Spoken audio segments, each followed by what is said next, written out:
establecido, y si nosotros tenemos también operaciones en dólares, bien establecido en esta nueva ley de fortalecimiento de las finanzas públicas el tipo de cambio que se debe utilizar. Pasamos, por favor. Okay. Igual, nos vamos a la parte que nos interesa también, que es lo que dice el reglamento sobre el tipo de cambio. Entonces, en el artículo 8, donde tiene que ver con la renta bruta, dice que las ganancias por diferencial cambiario originadas por el pago de pasivos o la percepción de ingresos por activos, así como las ganancias por diferencial cambiario originadas por saldos de activos y pasivos al cierre del periodo del impuesto. Entonces ya queda muy claro en el reglamento, y si usted tiene un diferencial cambiario que tiene un comportamiento de ingresos, eso es gravable. Y vamos a lo que dice el reglamento sobre el gasto. Dice que la diferencia cambiaria originada por deudas en moneda extranjera invertidas en actividades generadoras de renta, pues será un ingreso gravable. Entonces aquí vamos teniendo aquella disyuntiva que teníamos con la administración, que si era realizado o no realizado. Entonces, con base en la ley de fortalecimiento de las finanzas públicas, va quedando claro lo que siempre ha querido un contribuyente, que es seguridad jurídica en cuanto al tipo de cambio. ¿Seguimos? Eh, Igual, con novedades como trae esta legislación, lo que viene ahora es que lo novedoso que trae esta legislación. Entonces, en el costo y gastos tenemos lo que es las pérdidas del periodo fiscal, cuyos mi compañero van a explicar un poquito cada una de estas cosas, ¿verdad? Entonces, en cuanto a las pérdidas, cómo se debe registrar las pérdidas, entonces por ahí ellos van a explicar, pero la novedad es que las pérdidas en el periodo en sector comercial son deducibles. Este, Igual que las donaciones siempre son deducibles siempre que no excedan el 10% de la renta neta.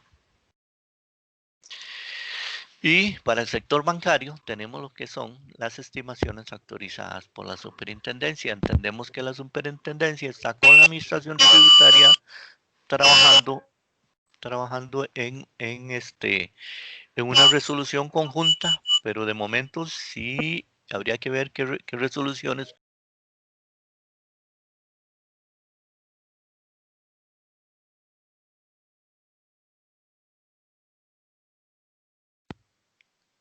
Don Guillermo, perdón, está en mute. Perdón, no sé por qué se puso en mute, pero no sé, voy a repetir un poquito porque no sé por qué se puso en mute. Bueno, voy a repartir entre los costos y gastos deducibles la pérdida del periodo fiscal. Este, Eso los compañeros van a explicar un poquito más, pero la pérdida en la parte comercial es deducible siempre y cuando tenga que tener el procedimiento debido, que lo van a explicar nuestros compañeros. Las donaciones, siempre que no excedan el 10% de la renta neta. Y las estimaciones autorizadas por la superintendencia, siempre y cuando estas, sabemos y hemos indicado que la superintendencia y la administración tributaria están trabajando en determinar una resolución para ver cómo se van a aceptar eso. Eso tiene que pasar el filtro de la administración tributaria. Sí es importante conocer que ya la superintendencia, tengo entendido que tiene un borrador y se lo la administración tributaria. Y en cuanto a la novedad de la ley de fortalecimiento de las finanzas públicas, tenemos lo que son los gastos no deducibles. Aquí en el inciso K dice, tampoco tendrán la consideración de gastos fiscalmente deducibles, fiscalmente deducibles los gastos los gastos correspondientes a operaciones realizadas directa o indirectamente con personas o entidades residentes en países o territorios calificados por la administración como jurisdicciones no cooperantes. Ya todos sabemos que la administración ha emitido una lista sobre eso. Entonces, sí es importante tener eso en cuenta cuando vamos a presentar esta declaración, que son de 15 meses, tener todos estos nuevos, digamos, procedimientos que ha emitido la Administración Tributaria y también lo que ha indicado la Ley de Fortalecimiento de las Finanzas Públicas. También para tenerlo en cuenta cuando estamos haciendo esta declaración de 15 meses, que los gastos asociados con asimetrías hídricas que efectúe el contribuyente en partes vinculadas en el extranjero no serán deducibles. Entonces, como verá, a modo de una resumen, entonces tenemos las normas, que ya sea usted en la cédula que usted esté, como le decía, capital inmobiliario, impuesto de utilidades, tiene que utilizar las normas internacionales de información financiera. Y además de eso, tiene que utilizar el tipo de cambio que ya lo estableció muy claro en la ley de fortalecimiento de las finanzas públicas y desde luego ir viendo en ese borrador de declaración que tiene que aplica novedoso con esta ley de fortalecimiento de las finanzas públicas, como son los gastos deducibles, los gastos no deducibles el tipo de cambio que me refleje, ya sea un ingreso gravable o una pérdida por diferencial cambiario. Bueno, eso sería la parte de mi presentación. Muchas gracias, Guillermo, por tu exposición. Un breve recordatorio muy atento nada más a los participantes para que por favor mantengan su micrófono silenciado en mute. Y a continuación escucharemos la exposición de Pedro Gómez acerca de la conciliación fiscal y el diferencial cambiario. Pedro, adelante, por favor. Muy buenos días, un placer estar con todos ustedes. Vamos a hablar un poco sobre el tema de la conciliación fiscal y hacer un repaso sobre el tema del diferencial cambiario. La conciliación fiscal, pues la mayor parte de los que estamos acá creo que la conocemos, la aplicamos, pero siempre es bueno hacer un pequeño repaso de este tema, porque recordemos que al final de cuentas y en nuestra experiencia, cuando la administración tributaria realiza una fiscalización, definitivamente uno de los papeles de trabajo que me va a solicitar es la conciliación entre la utilidad contable y fiscal. Recuerdo que es en muchas ocasiones es uno de los primeros requerimientos que nos pueden llegar a solicitar, ¿verdad? Porque realmente, como todos sabemos, eh, no la contabilidad que de acuerdo a lo que indica el mismo reglamento, a la ley de impuestos sobre la renta, y como lo mencionaba anteriormente don Guillermo, debe estar acorde con las normas internacionales de información financiera. Y el artículo, digamos, 57, el que era 57 o estaba enumerado como 57 en el reglamento anterior, ahora es el 86, nos dice que el registro de las operaciones, que el sistema contable del declarante debe ajustarse a las normas internacionales de contabilidad aprobadas por el colegio y dice aprobadas y adoptadas y aquellas que el colegio llegare a adoptar en el futuro. Entonces deja abierta la posibilidad, ¿verdad?, de que aquellas variaciones que el colegio vaya tomando tengan que ser incorporadas en mi contabilidad para efectos tributarios, pero siempre va a haber disparidades o diferencias entre la norma contable y la norma fiscal. Entonces dice que para eso yo tengo que hacer una conciliación y hacer el registro del impuesto sobre la renta diferido, digamos, de las partidas que sean de carácter temporal o temporario, de acuerdo a la NIC 12. Entonces, vamos a empezar a repasar conceptualmente algunos conceptos que podríamos tener en la conciliación fiscal a manera de ejemplo, que me puedan generar algunas diferencias con la norma, digamos, entre la norma fiscal y la norma contable.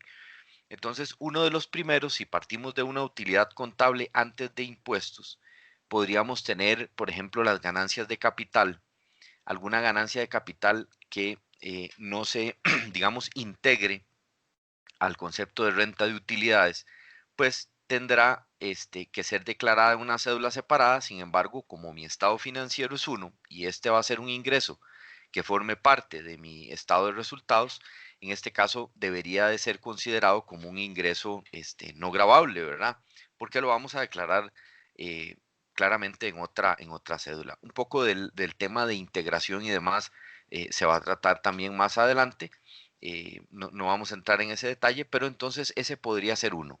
Uno que ha sido también, y que ha sido tema de discusión, es por ejemplo los intereses con retención en la fuente que me han practicado usualmente. Por ejemplo, si yo tengo un certificado de depósito a plazo que tiene una retención de un interés en la fuente, yo siempre lo he considerado, si ustedes recuerdan, como un ingreso no gravable.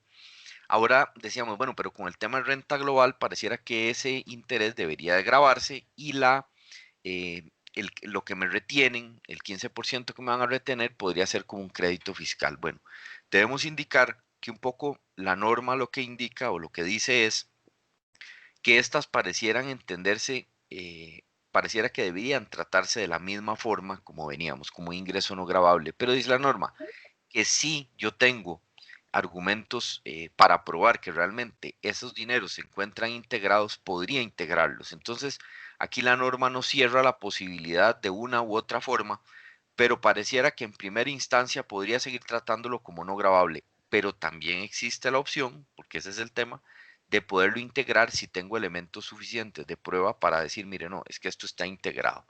Y como les digo, no me voy a meter en el tema de la integración porque lo vamos a tratar más adelante. Entonces vamos a dejarlo por ahí. Otro tema que también podemos tener son inversiones en el exterior que generan intereses de, digamos, de fuente extranjera.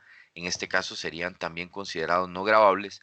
Sí tenemos que hacer tal vez la observación de que vamos a ver, la administración tributaria ha sido agresiva en este punto y ha llegado a observar o a decir que aunque el interés se genera fuera del territorio costarricense, hace aquel famoso criterio eh, de territorialidad extendida y ha tendido a grabarlo. Desafortunadamente, sí ha habido unos fallos contrarios eh, ya por tribunales superiores. Entonces aquí hay que tener cuidado con el tema, aunque en nuestro criterio el principio territorial no ha variado y esto debería ser siguiendo debería ser debería seguir tratándose, perdón, como un ingreso extraterritorial. Partidas que puedan entrar, digamos, como gastos no deducibles, aquí tenemos digamos, una variedad. Por ejemplo, todo lo que son variaciones en estimaciones y provisiones, nosotros sabemos que una estimación o una provisión por sí sola no es deducible. Por ejemplo, en el año de creación, si yo creo un incobrable porque yo estimo que no voy a cobrar algo, o por ejemplo, voy a estimar que un inventario obsoleto lo voy a tener que sacar porque definitivamente es de lento movimiento o está dañado. En el año de la provisión posiblemente eso va a ser un gasto no deducible. Cuando yo realice esa provisión, es decir, cuando efectivamente, por ejemplo, hice las gestiones de cobro para poder hacer el incobrable y declararlo ya, digamos, no cobrable, o cuando ya efectivamente llegó un control público, un CPA, y me certificó el inventario y dijo, mire, si este es el inventario, se encuentra dañado y cumplo con todas las, digamos, pasos que me exige la ley para hacerlo deducible, en ese periodo, perdón, ya lo voy a hacer como deducible. Y perdón aquí porque se me quedó acá, no tengo la línea de que también es una diferencia temporal. Recordemos que esto hace parte del cálculo del impuesto sobre la renta diferido. Y le llamamos temporal, un breve comentario, porque recuerden que es algo que no voy a hacer deducible en el año de registro, pero sí, tal vez un periodo o dos periodos fiscales después, cuando yo cumpla los requisitos legales para hacerlo deducible.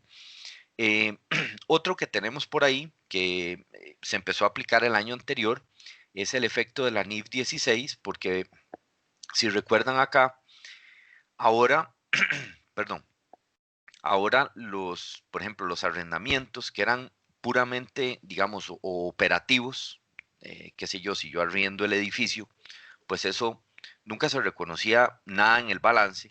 Sin embargo, la NIF 16 lo que dice, bueno, es que realmente eso es una obligación que usted tiene y debería ser reconocida en el balance, similar a un leasing, digamos, financiero. Entonces, lo que aquí reconocemos es un derecho de uso en el activo, una deuda en el pasivo, y después al estado de resultados lo que se va es un gasto por interés y una amortización del derecho. Perdón. Pero vamos a ver, eso es como un no deducible. Vamos a ver que ahora más abajo en los deducibles, yo qué es lo que voy a tomar como mi deducción. Después, el, el, el alquiler mensual, que sí puedo ir pasando y que es lo que he hecho siempre como un gasto deducible. Y por eso también me genera partidas temporales, porque recordemos que si yo comparo un balance financiero contra un balance fiscal, pues en el balance financiero voy a tener esa obligación, voy a tener ese derecho de uso, pero en el balance fiscal no existen. Entonces hay una diferencia, ¿verdad? Eh, Diferencias temporales que se van generando y que se reflejan aquí en la conciliación como lo estamos viendo. Un tema que tenemos que tener presente, lo estamos poniendo acá, sin embargo, recordemos que esto entra en vigencia a partir del año 2021 y es a todas las compañías, a todas las empresas que tienen este, una deuda o deudas con su casa matriz, con alguna parte vinculada que no sea, evidentemente, todas aquellas deudas que no sean bancarias con partes vinculadas, van a llegar a tener una limitación a los intereses. Entonces aquí tenemos que tener, digamos, como dicen, cuidado en esa parte porque eh, deberíamos de ir monitoreando cómo está nuestra relación de deuda con partes vinculadas y más o menos, si recuerdan, va a empezar siendo un 30% del EBITDA, este, el 30% de mi EBITDA debe ser comparado con el gasto por interés. Si el gasto por interés es mayor, entonces en ese caso voy a tener una porción no deducible que podría ser reconocida como deducible en periodos futuros, pero sí tengámoslo ahí, digamos, presente porque en un plazo nos podría, digamos, afectar. Otro tema interesante que, bueno, también muchas compañías lo tienen es el tema de depreciaciones financieras que muchas veces son un poco más aceleradas que las fiscales.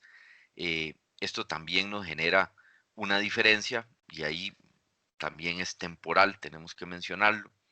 Eh, Aquí parece, y me disculpo porque creo que se corrió, ya ahora estoy viendo, parece que algo sucedió y se me corrieron unas líneas, pero eso lo vamos a arreglar y después se lo hacemos llegar de forma correcta.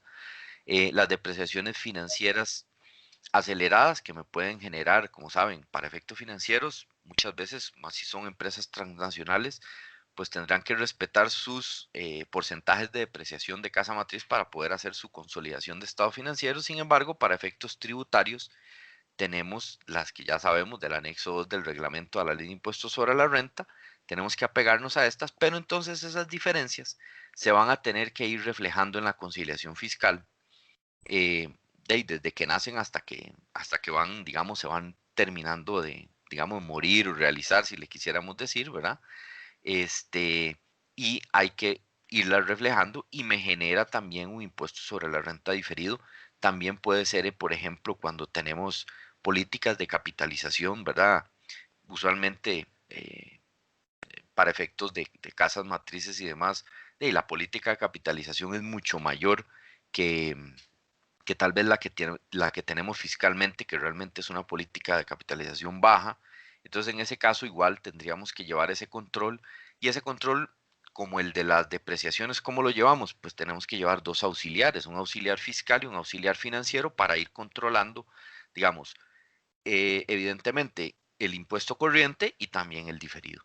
Y podemos tener también, es el otro tema que don Guillermo ya anteriormente lo comentaba, el tema de las limitación a las donaciones, ¿verdad? Vamos a tener ahora una limitación, entonces pues tengamos bien controlados aparte. También siempre es un consejo, controlemos a quién le damos la donación, ojalá que pueda ser a una entidad autorizada, pues para no tener problemas fiscales a futuro por una deducción. Si continuamos, tal vez, por favor. Eh, Ahora, podemos tener, decíamos, obviamente gastos deducibles, ¿verdad? Por ejemplo, decíamos, asociados siempre a la NIF 16, el efecto del gasto por alquiler, ahora sí, la aplicación de estimaciones y provisiones, em, que decíamos, todo esto se constituye en diferencias temporales y llegamos a una utilidad gravable que aquí lo poníamos, bueno, podríamos tener un tema de amortización de pérdidas fiscales, también se constituye en una diferencia temporal. Aquí tenemos que cuidar mucho los registros contables, digamos, asociados a la pérdida para soportarla de forma adecuada. Más adelante, Pablo se va a referir a ese tema, no nos vamos a adelantar, pero sí tenerlo, ¿verdad? Que es un rubro más que puedo yo tomar para amortizar esa utilidad gravable para ya llegar a mi base imponible del impuesto. Entonces, y también obviamente es muy recomendable, que tal vez acá no se ve, pero abajo digamos, del cuadrito podríamos ir haciendo notas, ¿verdad? Notas explicativas a las diferentes partidas conciliatorias para que realmente nos quede un papel de trabajo, un papel de trabajo, como les decía, en una fiscalización. No solo tiene que ser en una fiscalización, si el día de mañana por alguna razón ya no estamos en la empresa, el que llega sepa qué es lo que se hizo para determinar el impuesto sobre la renta, ¿verdad? ¿Qué partidas se tomaron en cuenta como partidas conciliatorias? Entonces recordemos, este es un tema, yo sé que es muy del día, muchos de los que estamos aquí, yo creo que es un tema que ya lo tenemos, como dicen, dominado, pero siempre es importante, recordémoslo, que no se nos quede, documentémoslo bien y que sea un papel de trabajo de nuestra contabilidad ahí que siempre esté. Tal vez si continuamos, por favor, a la siguiente filmina.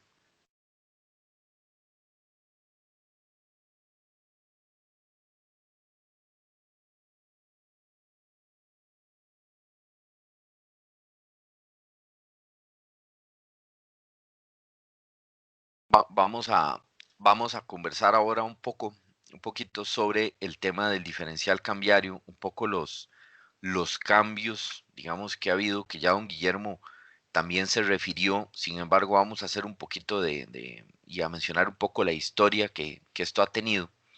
Y recordemos que antes de la entrada en vigencia de la ley 9635, la administración tributaria siempre ha tenido el criterio de que el diferencial cambiario se graba y se deduce, ¿verdad? Casi que por el principio del devengo, es decir, en su registro contable y no necesariamente en la realización. Y cuando hablamos aquí, podemos citar, por ejemplo, soluciones, estaba la DGT 870 de la decía el diferencial cambiario derivado de pasivos en dólares se encuentra sujeto al impuesto a las utilidades. Y tal vez recordar un poco, y a veces uno pues analiza y dice, bueno, qué tan justo realmente es que, por ejemplo, si yo tengo un pasivo a largo plazo, un pasivo a 20, 30 años, digamos, puede ser porque me apalanqué para la construcción de mi edificio, de mi planta, y es un pasivo que se tiene que estar revaluando. Y recuerdo hace algunos años que más bien en vez de devaluarse la moneda, se revaluó, se apreció. Entonces esos pasivos empezaron a generar ingresos grandes a ciertos contribuyentes, a ciertos clientes, y de ahí usted me decía, y realmente eso fue un beneficio para mí, realmente yo recibí dinero en cash, como dicen, por eso, de ahí no, porque era simplemente que la mayor parte del pasivo que estaba a largo plazo, pues se había por tipo de cambio apreciado y había generado un ingreso. Varias gente peleó esa parte porque decían, mire, no, si yo no he recibido el beneficio, si yo no recibí dinero, si no fue porque realmente yo dije, mira, en ese momento que el tipo de cambio fluctuó, a mí se me generó un ingreso en efectivo, entonces, ¿cómo me van a cobrar impuesto por eso? Eh, de ahí también tenemos la administración tributaria, tuvo el famoso criterio institucional donde ratificaba que las ganancias por diferencial cambiario tenían que ser gravables. Hubo por ahí unos criterios interesantes de la Sala Primera de la Corte Suprema de Justicia. Por ejemplo, si ustedes lo ven ahí, la sala en este fallo citaba y decía, ya que en el caso de otros activos, estas pueden ser realizadas o no realizadas, según se haya dado o no el cambio de la moneda, estando únicamente grabadas las primeras.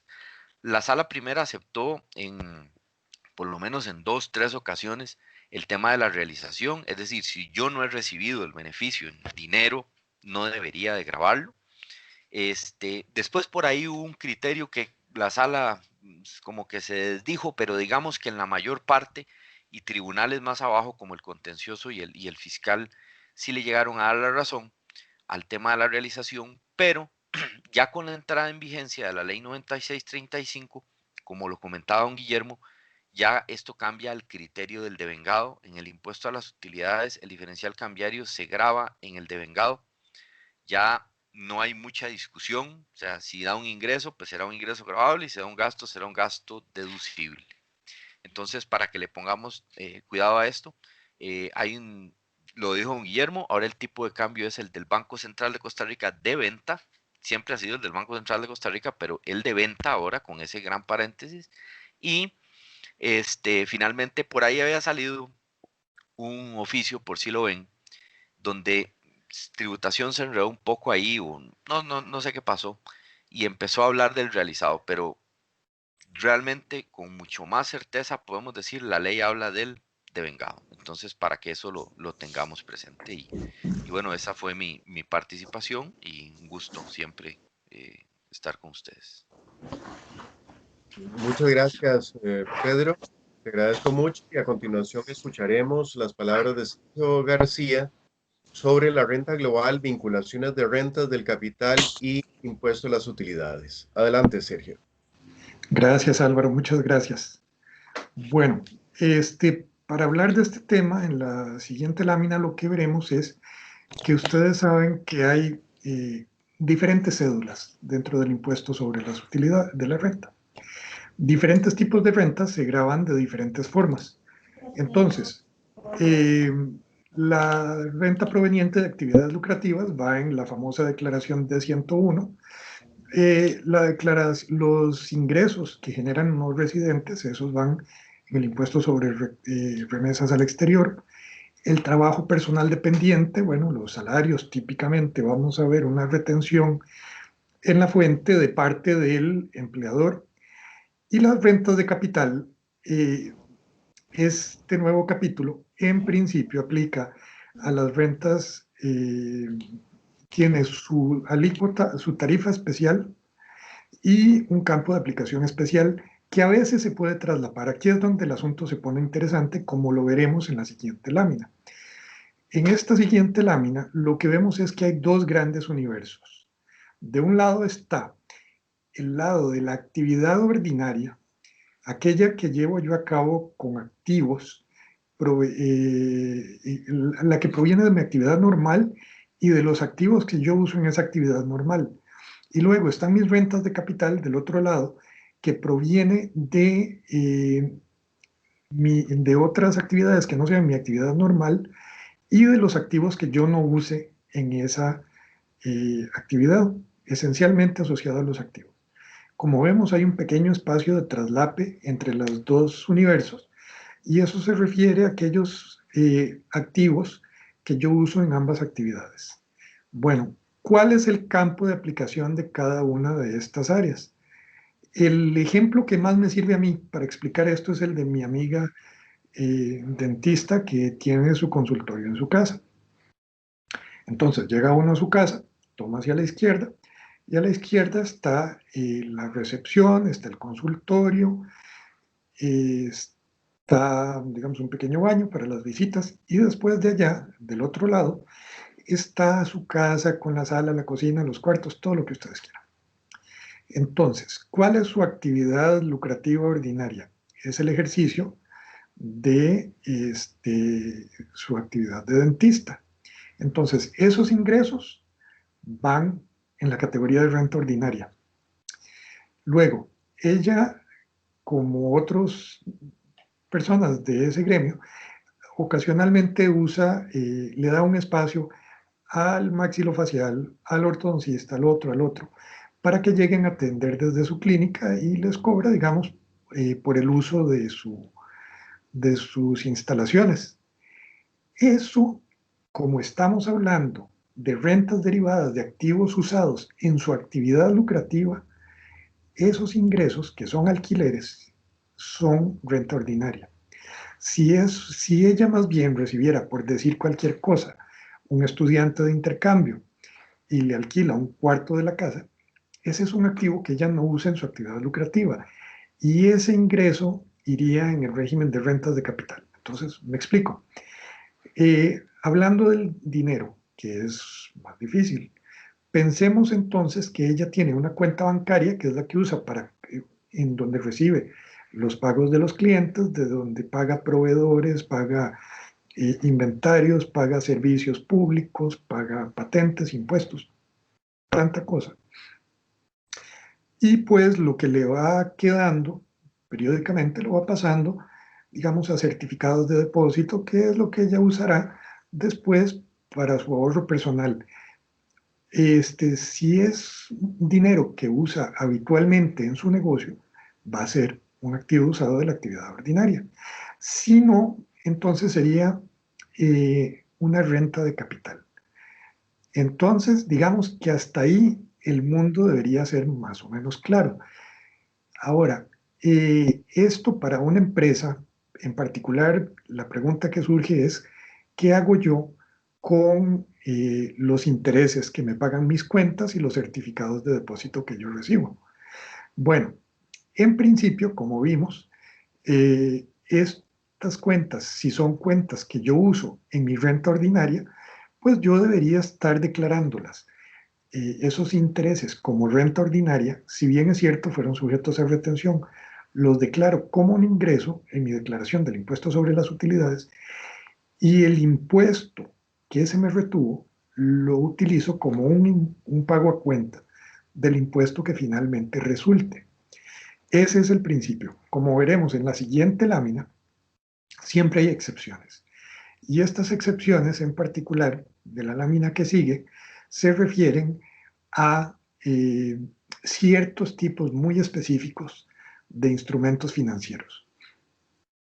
El artículo 1 bis, en su inciso 3, artículo C, dice así, y esto es del tipo de láminas cargadas que uno no debería hacer, pero ténganme paciencia porque esto es importante. Entonces, se entiende que no están afectos a la actividad lucrativa los títulos representativos de fondos propios de una entidad, eso en español de Costa Rica significa acciones, y de la cesión de capitales a tercero.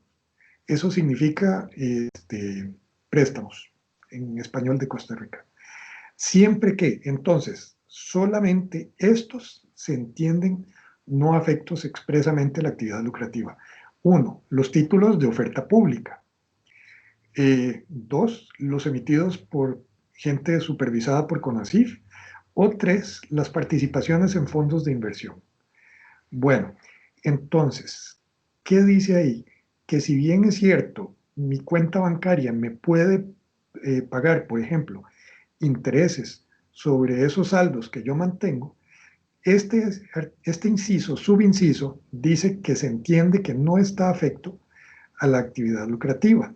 Bueno, pero entonces vamos a la última parte. ¿Y eso qué significa? Que me quedo con la retención en la fuente y no lo declaro como ingreso. Ahora, ¿qué significa? ¿Qué dice más adelante?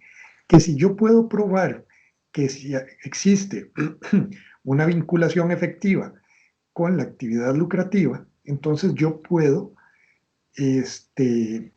de alguna forma, revertir esa presunción y convertirlos nuevamente en activos propios de mi actividad lucrativa. ¿Esto qué significa? En palabras puras y simples, lo que significa es que este tipo de rentas, con esta ley, lo que les da a ustedes es la opción de catalogarlos, ya sea como rentas de capital y dejarlos sujetos a este 15%, o bien hacer un análisis, justificar que se trata de una actividad de un activo asociado a la actividad lucrativa e integrarlo dentro de su declaración del impuesto sobre las utilidades. Luego, tomando como crédito el impuesto que se les haya retenido. El mensaje que les quiero transmitir en esto es que cuando uno tiene opciones, uno tiene que analizar lo que va a hacer y tiene que, no sé, hacer algún modelo simple. Yo lo que les sugiero es que cuando la ley les da opciones, lo analicen, lo piensen y no se vayan en automático con lo primero que se les ocurra, sino véanlo bien y después en algún momento lo van a tener que defender, así que también documentenlo bien. Bueno, esto es lo que yo tenía para decirles por hoy. Parte del tema importante que queremos transmitirles también el día de hoy es la importancia de documentar una cantidad de circunstancias extrañas que se están dando en este ejercicio fiscal tan atípico debido a la economía que tenemos, a la pandemia. Y para eso les va a hablar ahora mi estimado colega Paulo Doninelli. Muchas gracias. Hola, muy buenos días a todos. Muchas gracias, Sergio, por el pase. Como bien lo establece Sergio, yo les voy a conversar a ustedes sobre la documentación legal de las pérdidas diferidas. Tal vez si avanzamos un poquito exactamente. Muchas gracias. El incentivo para que las personas jurídicas puedan aplicar pérdidas de manera diferida en los periodos siguientes está regulado en el artículo 8, inciso G de la Ley del Impuesto sobre la Renta. Este inciso ha estado presente en nuestra legislación desde hace muchos años. Es un viejo conocido para todos. Me parece que posiblemente todos los que estamos aquí lo hemos aplicado de una u otra forma, pero con la reforma tributaria sufrió algunas modificaciones que queremos repasar con ustedes el día de hoy. Entonces, yo iniciaré repasando la figura para estar todos en la misma página, principalmente con los cambios, y posteriormente compartirles los elementos con que deben contar estas pérdidas diferidas para que sean aceptadas, porque la administración tributaria, además de sus facultades usuales durante una fiscalización, tratándose de pérdidas diferidas, la ley les otorga una expresa discrecionalidad para validar la procedencia de estas pérdidas. Entonces es todavía más relevante el tema de su tratamiento. Primeramente, recordemos que el beneficio se aplica cuando una empresa genera pérdidas, por supuesto, en un periodo fiscal, y la ley le permite reconocerlas de forma diferida en el tiempo, pudiendo aplicarlas como una deducción al impuesto de las utilidades. De nuevo, durante los periodos fiscales que establece esta norma. El número de periodos fiscales durante los cuales se puede aplicar la deducción por las pérdidas diferidas va a variar dependiendo de la actividad económica del contribuyente. Esto incluso en el pasado era así. Para ir entrando un poquito en materia, una de las modificaciones que sufrió esta norma es que aplica para las empresas que obtengan pérdida, sin hacer una distinción respecto al giro del negocio de la empresa. Anteriormente, la norma era específica en cuanto a que el beneficio aplicaba para empresas industriales y agrícolas, pero ahora es un término genérico. La primera parte de esta norma habla de empresas que obtengan pérdida, ¿verdad? Entonces ya no hace una distinción como lo hacía anteriormente, y este es el primer cambio relevante. El plazo que otorga la ley para la aplicación de las pérdidas diferidas es el siguiente, que es el que está representado en la lámina. Tenemos las pérdidas en las empresas cuya actividad es la agrícola. La deducción podrá hacerse en los siguientes 5 periodos. En las empresas industriales, la ley establece que las pérdidas podrán deducirse por una primera y única vez durante los siguientes 5 periodos. Y después de cumplidos estos, se va a aceptar la deducción de las pérdidas en 3 periodos. Es decir, inicialmente se otorga el beneficio por 5 años, pero después el beneficio se uniforma a un plazo de 3 años, ¿verdad?, para la aplicación de las pérdidas diferidas. En los demás casos, que es, digamos, el numerus apertus, que es con la modificación de la reforma tributaria que entró a regir en el 2019, las empresas con una actividad de negocio diferente al industrial y el agrícola, como puede ser el comercial, también pueden aplicar las pérdidas diferidas en un periodo de 3 años. Aquí un primer tema importante es cuando una empresa genera o tiene actividades mixtas, por ejemplo, aquellas empresas que por su naturaleza realicen actividades agrícolas o industriales combinadas o con actividades comerciales combinadas, deben de llevar las cuentas separadas por cada actividad para poder hacer esta deducción. Importante aquí establecer que el saldo que no se aplica o las pérdidas que no se logran aplicar diferidas en el tiempo no dará derecho al contribuyente a declarar una devolución o un crédito. Es decir, si no se utiliza dentro del plazo, se pierde. Eso es importante tenerlo en cuenta. No somos objeto de una devolución, ni tampoco se puede acreditar contra otro impuesto como el IVA, etcétera, porque son cédulas diferentes. Tal vez aquí me gustaría ver si podemos pasar a la siguiente lámina, por favor, que es más ejemplificativa. Exacto, muchas gracias. Aquí ya vamos a comentarles algunas sugerencias. La norma es clara, dice que la determinación de las pérdidas quedará a juicio de la administración tributaria y ésta las aceptará siempre y cuando se cumplan con una serie de preceptos, que son los que vamos a repasar. Es muy importante tenerlos claros porque siempre durante una fiscalización es muy usual que la administración tributaria entre a revisar las pérdidas diferidas y entre a revisar la procedencia y la veracidad de estas pérdidas, ¿verdad? Y claramente ver su aplicación correcta en el tiempo. Así las cosas, para que las pérdidas sean aceptadas, lo primero que tenemos que tener en cuenta es, bueno, como pasa siempre, las pérdidas tienen que ser reales. O sea, el contribuyente que aplica una pérdida diferida tiene que estar en la capacidad de evidenciarla, de documentarla, ¿verdad? Tiene que estar documentada para poder evidenciarla, para que de esta manera la administración tributaria no tenga que asumir su existencia, porque en el momento que tenga que asumir de su existencia, claramente la va a rechazar. Entonces las pérdidas tienen que ser reales, pero ahí para poder demostrar que son reales es que tienen que ser evidenciables, ¿verdad? Y para que sean evidenciables normalmente van a tener que estar bien documentadas. Ese es el primer punto. Las pérdidas deben de provenir de actividades normales de la empresa. Es decir, aun y cuando estemos en un grupo corporativo compuesto de múltiples entidades, claramente cada una de ellas va a tener que soportar sus propias pérdidas. Entonces tiene que haber provenido de la actividad normal de la empresa, del giro comercial o del giro de la actividad propia de ese contribuyente. Otro punto muy importante es que las pérdidas deben de estar contabilizadas como pérdidas diferidas y esto es un requisito que expresamente está establecido en la norma. Cada año se van a generar pérdidas diferentes y por eso hay que contabilizarlas como pérdidas diferidas. Y nuestra sugerencia, con base en las experiencias de las fiscalizaciones que hemos atendido, es que se debe llevar un auxiliar para cada pérdida.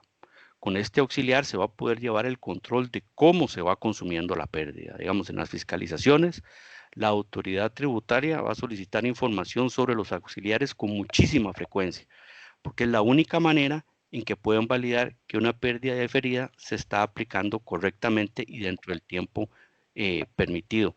Principalmente si esta pérdida o es bastante usual que una pérdida se aplique en 1 o 2 periodos, ¿verdad? Su diferimiento igualmente se distribuya entre más periodos. Entonces ahí el auxiliar va a ser fundamental para demostrarle a la administración tributaria la procedencia de la pérdida y su correcta aplicación. ya dando al traste con la posibilidad o la facultad de presunción que va a tener el fiscalizador en ese momento. Es decir, ahí de nuevo la parte documental es vital. Muy importante, la deducción, como lo establecí anteriormente, va a proceder dentro de los límites temporales fijados por la ley. Entonces, ahí ya vemos, ya lo repasamos, dependiendo de la actividad de negocio del contribuyente, la pérdida se va a poder diferir entre 3 o 5 años. Entonces eso es importante. Y de nuevo, si no se aplica la pérdida dentro del término establecido por la legislación, prácticamente se está perdiendo porque no se le puede dar un tratamiento diferente. Y eso, bueno, eso es parte del propósito del beneficio, ¿verdad? Poder aplicarlo en un tiempo determinado. Y por último, que igual es un mensaje del que nos lo mencionó Sergio, también Pedro en su momento hizo un hincapié, y lo vamos a retomar más adelante, es la documentación. Y inicialmente ya yo también lo mencioné. La documentación de las pérdidas es muy importante para, digamos, que sean realmente aprobadas por la administración tributaria, porque como dije, si ya de por sí la administración tributaria tiene bastantes potestades durante una fiscalización y se reconoce el derecho de presunción en una fiscalización, con las pérdidas diferidas es aún más, porque la misma norma establece la amplia discrecionalidad que tiene el intérprete tributario para aceptarlas o no. De ahí que es un tema bastante delicado. Muy bien, tal vez si pasamos a la siguiente lámina, por favor. Exacto, muchas gracias. Este es un criterio que es un extracto de un criterio que ya ha sido muy reiterado por nuestro Tribunal Fiscal Administrativo, que sigue teniendo muchísima importancia. Bueno, por ahí citamos solamente 2 oficios, pero realmente es algo que se ha mantenido en el tiempo. Y es precisamente qué es lo que entiende la administración tributaria por una actividad cuyo giro sea el industrial. A nosotros nos parece muy importante este criterio y compartirlo con ustedes porque en el pasado se ha dado y todavía en el presente se da y creo que se va a seguir dando. Muchas empresas que tienen un giro comercial X o una actividad de negocio X tratan de asimilarla a la industrial con el propósito de poder aplicar las pérdidas diferidas por un periodo de 5 años, digamos, maximizar ese beneficio, tratar de calzar en esa categoría. Y entonces la administración tributaria el Tribunal Fiscal Administrativo ha venido poniéndole coto a eso y lo que ha dicho es que básicamente para que el giro sea considerado como industrial, la producción debe de resultar de la utilización de materias primas. Tiene que haber una transformación, ya sea mediante un proceso físico, mediante un proceso mecánico o químico, tiene que haber involucramiento ahí de utilización de mano de obra, maquinaria u otros, pero para obtener el producto final o el producto intermedio que finalmente se comercializa o se expende o se utiliza, pero tiene que haber una transformación. Y esto es importante porque muchas veces el contribuyente procura hacer ver que su giro o su actividad es industrial cuando realmente no lo es, ya sea por desconocimiento o porque adrede está tratando de entrar en una categoría que no es la suya, pero ya eso está bastante definido y entonces nos pareció muy importante compartirlo con ustedes para que todos estemos muy actualizados. Entonces, con base en lo anterior, está claro que el régimen de las pérdidas diferidas sufrió modificaciones importantes. Hoy empresas con una actividad diferente a la de la industria o el comercio también tienen el derecho de aprovechar estas pérdidas y ya vemos que la administración tiene amplias facultades para aceptarlas o rechazarlas. Entonces, de ahí que el tratamiento debe tener especial atención dentro de la empresa. Y esto era lo que yo traía para ustedes el día de hoy y quedo como siempre a sus órdenes y los dejo en mejores compañías. Muchas gracias.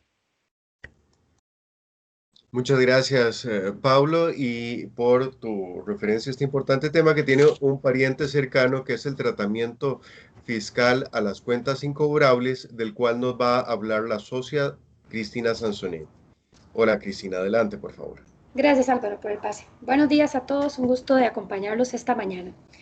Este año sin duda ha sido un año sin precedentes desde el punto de vista personal y obviamente también desde el punto de vista de nuestras empresas.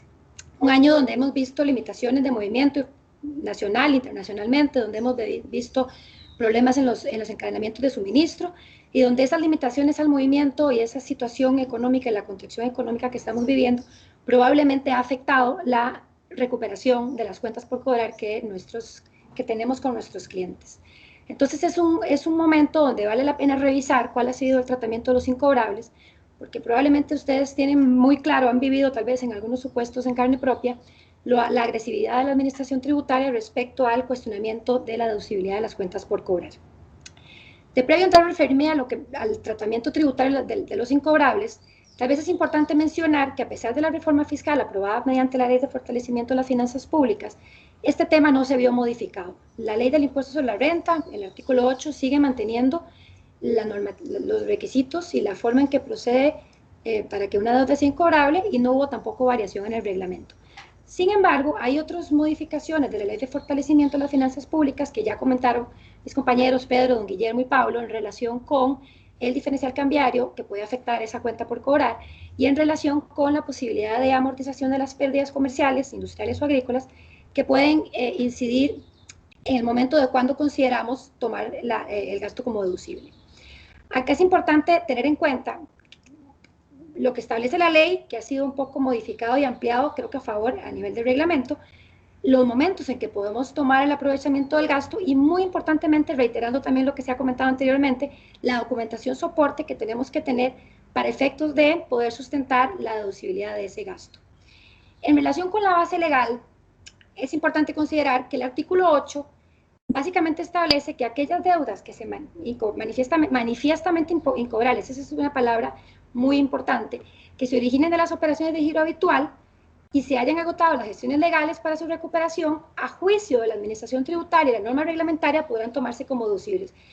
Hay muchas palabras que tienen un contexto y que han tenido un desarrollo jurisprudencial importante, porque esa manifiestamente incobrable requiere una actuación, una supervisión muy activa respecto a esos incobrables para efectos de que no sea cuestionado. Y se le da una amplia potestad a la Administración Tributaria para cuestionar la deducibilidad de ese gasto. Tal vez, Álvaro, si me ayudas con la próxima filmina para explicar los momentos, los requisitos. Como vemos, el artículo 8 y el 12 establecen cuáles son esos requisitos. Primero, al igual que pasa, digamos, también con las pérdidas, tiene que derivar de operaciones de giro habitual del contribuyente. Se tienen que haber agotado las gestiones legales y ahora vamos a revisar unos casos jurisprudenciales de a qué nos referimos con que se hayan agotado las gestiones legales. Vamos a revisar si es necesario que en todos los casos y en todas las situaciones, para efectos de poder tomar el gasto como deducible, tengo que haber agotado la vía judicial o si, dependiendo de la cuantía, dependiendo de las otras pruebas administrativas en el expediente que yo pueda aportar, la Administración Tributaria de manera fehaciente puede permitir la deducibilidad de ese gasto.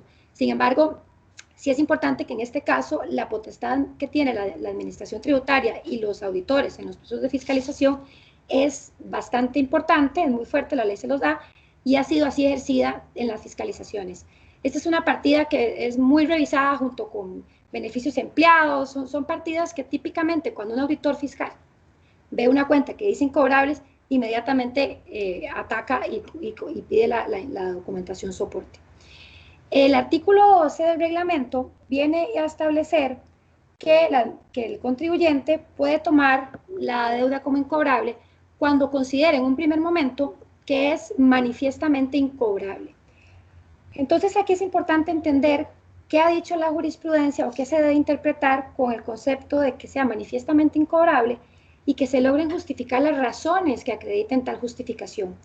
Cuando yo no tengo un proceso judicial donde se constate la incobrabilidad de esa deuda, siempre tengo el riesgo de que en una fiscalización la Administración Tributaria venga a debatir si realmente era manifiestamente incobrable en el sentido de que había una razón para justificar la calificación.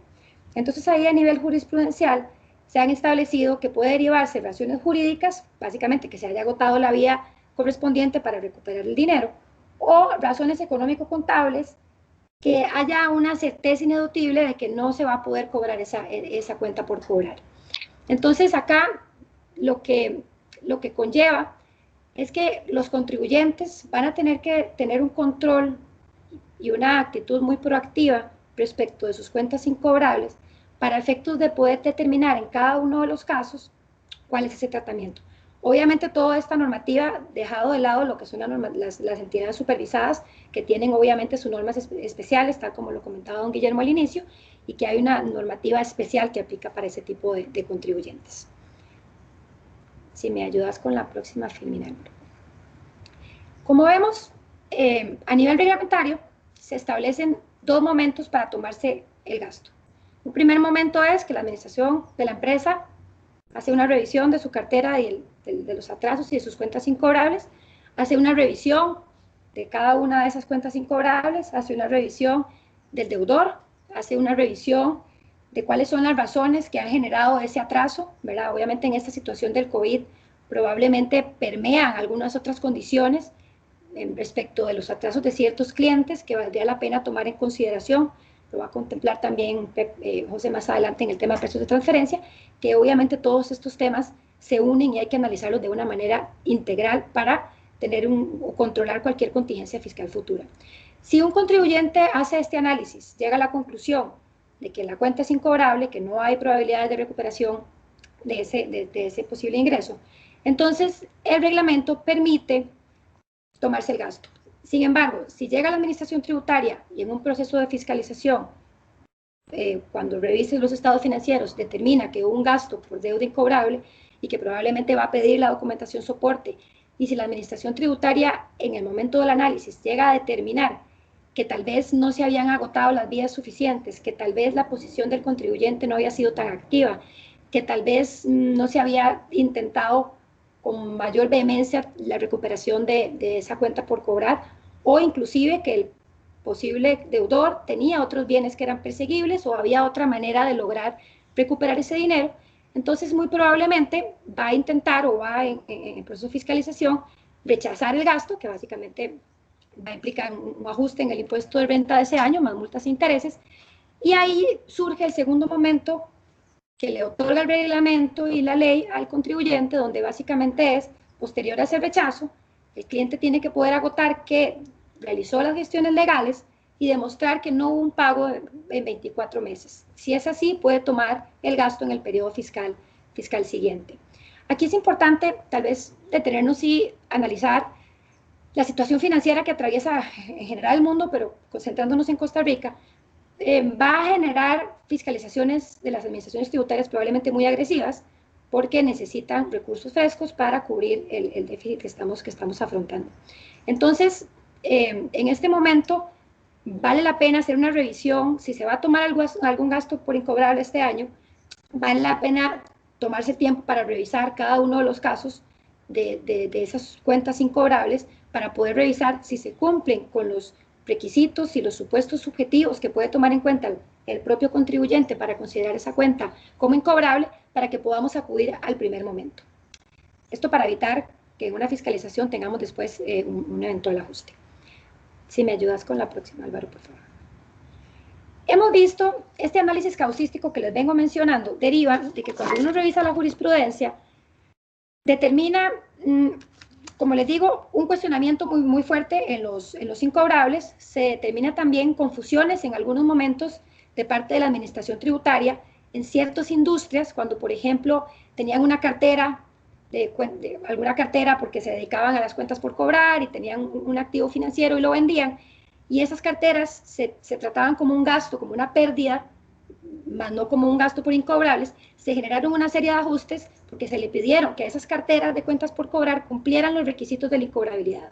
Entonces tenemos por un lado esas situaciones y por otro lado tenemos los casos de las cuentas por cobrar o los gastos por incobrables que se pasaron como deducibles sin tener en consideración de parte del contribuyente los casos, los detalles específicos que les estoy comentando.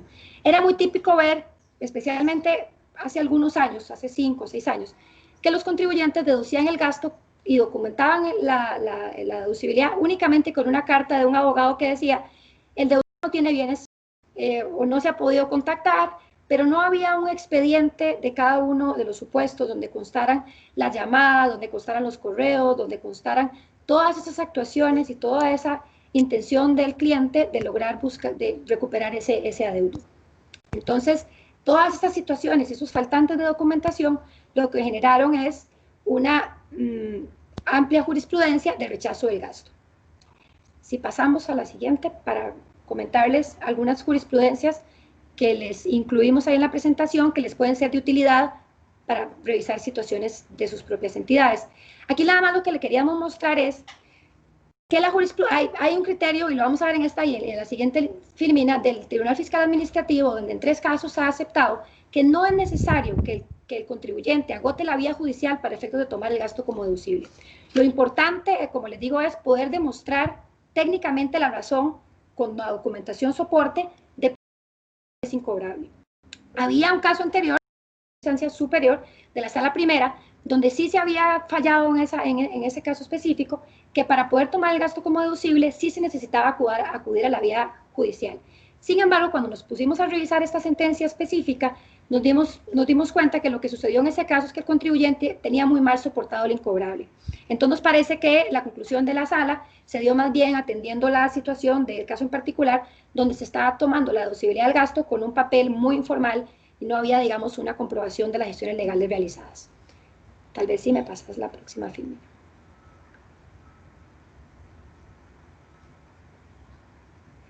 Esas son otras 2 sentencias del TFA. En ambas se establece que no es necesario acudir a la vía judicial, pero hay que atender la materialidad y hay que atender las situaciones particulares. Son tres resoluciones del TFA en el mismo sentido, que les pueden ser de utilidad en caso que tengan alguna situación particular. Y tal vez la última filmina, un poco resumir lo que hemos conversado, donde básicamente es cómo documentar el gasto por incobrables para evitar riesgos.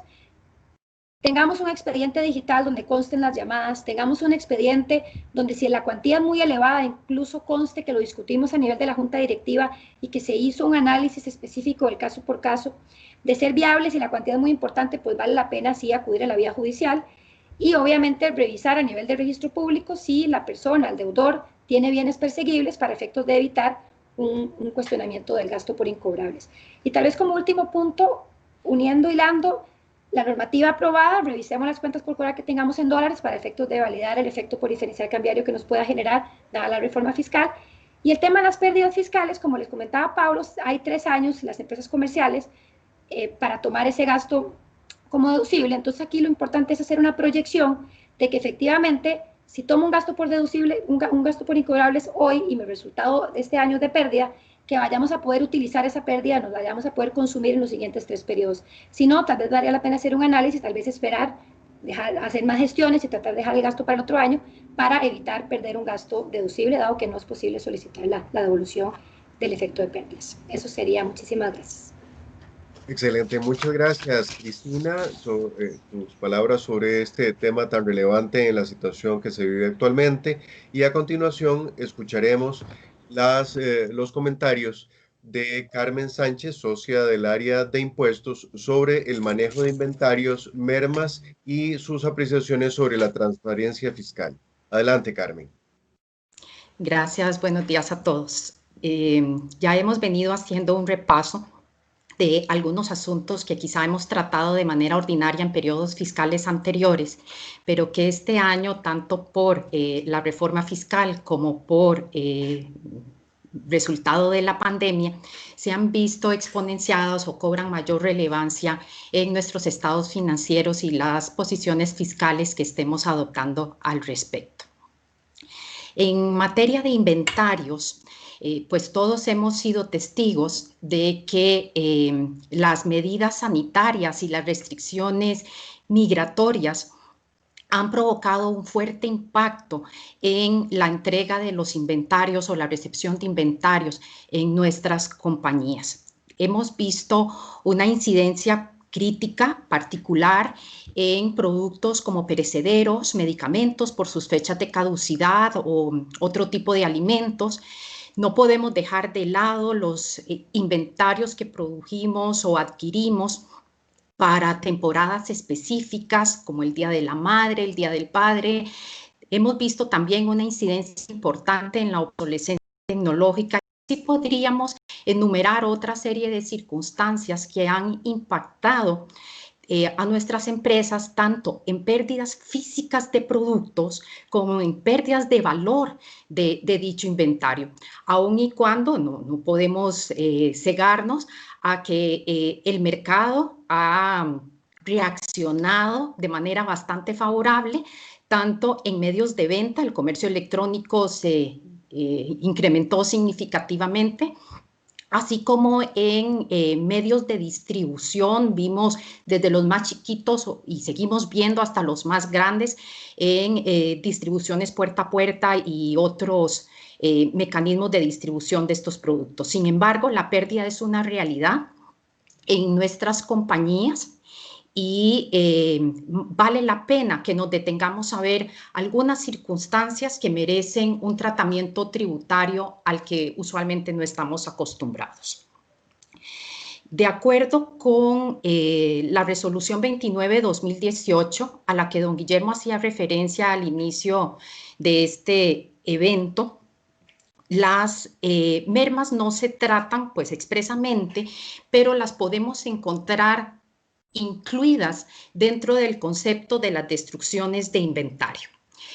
¿Por qué? Porque estas mermas, muchas de ellas perecederos y otros, su destino habrá sido la destrucción. Y esta palabra destino la iré rescatando conforme vaya avanzando en la presentación. En cuanto a las destrucciones, la normativa nos establece que debemos de conservar la documentación que justifique la destrucción de ese inventario y lo califica de faltantes de inventario justificados. O sea, debemos de conservar la prueba del destino, sea la del botadero o cualquier otra forma en que hayamos dispuesto de acuerdo con las condiciones de nuestro inventario y que dispongan las autoridades de salud. Ahora bien, no olvidemos que la normativa establece como requisito mínimo conservar la certificación de contador público que determine el valor contable de esta mercadería que estamos mermando. Tengamos en consideración que si el destino ha sido el desecho o ha sido la donación, el tratamiento tributario es distinto. En cuanto a este asunto de las mermas justificadas, o sea que podemos probar el destino de destrucción, sumemos también que si tenemos un procedimiento interno formal dentro de la compañía para disponer de estos inventarios que se están mermando, debemos de cuidar que se siga el paso a paso que establece este procedimiento. Hemos participado en auditorías de la Dirección General de Tributación en la que por faltar un procedimiento de estos, aunque no tenga incidencia tributaria, se ha desconocido como deducible el gasto. Por supuesto, y todos diremos, eso es absolutamente litigable y estamos absolutamente de acuerdo con eso. Sin embargo, de cara a estar enfocados a recuperar a nuestras empresas en los meses que vienen, procuremos mitigar esos puntos de discusión en futuras revisiones de las administraciones tributarias y devolvámonos con suficiente tiempo a revisar que tengamos esta certificación de contador público que evidencie el valor contable por el que estamos pasando el gasto deducible, que tengamos los comprobantes de destrucción y que, por supuesto, los procedimientos internos se hayan validado. Muchos de ellos, quizá por la premura y por la situación económica, muchos de nuestros colaboradores habrán estado en teletrabajo, pues es bastante probable que tengamos que reconstruir alguna de la documentación que necesitamos para soportar adecuadamente el gasto deducible de la merma justificada. Otro asunto, y que también en un momento voy a desarrollar más ampliamente, es que probablemente durante el periodo hayamos tenido que registrar un ajuste del valor de costo al valor neto realizable para luego tomar la decisión de mermar ese inventario. Esa certificación de contador público debe de contener el costo, que es lo que tenemos derecho a deducir. Entonces, es importante proveerle al contador público que vaya a extender la certificación la trazabilidad contable del costo histórico de ese inventario mermado. Ahora, hablábamos también del otro tipo de merma, que es la injustificada, que es aquella para la cual no podemos generar prueba documental de su destino. La normativa establece que para estos faltantes injustificados, porque los considera de esta manera, se presume su venta al precio normal de venta. Esto va a representar un ajuste en conciliación fiscal, perdón, que provoca una diferencia de carácter permanente en la conciliación fiscal que nos explicaba Pedro antes.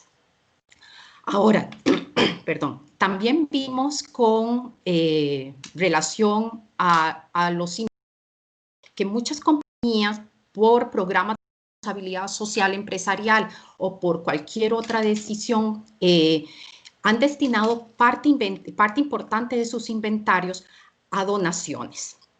Ya adelantábamos con los compañeros en las presentaciones anteriores que se establecieron límites a estas donaciones. Entonces, ¿cuáles son los detalles que debemos de cuidar respecto de este inventario? Primero, se trataría de una donación en especie y la norma establece que se deduce por su valor de mercado. Y el tope será del 10% de la renta neta del contribuyente sin considerar este gasto por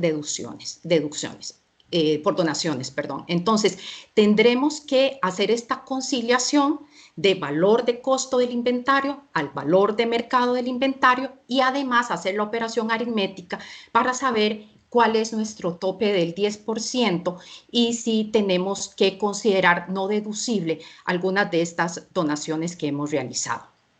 Recordemos también que la norma establece que son deducibles las donaciones que hemos efectuado al Estado y a algunas instituciones que establece la norma, además de las entidades que expresamente haya autorizado la autoridad tributaria.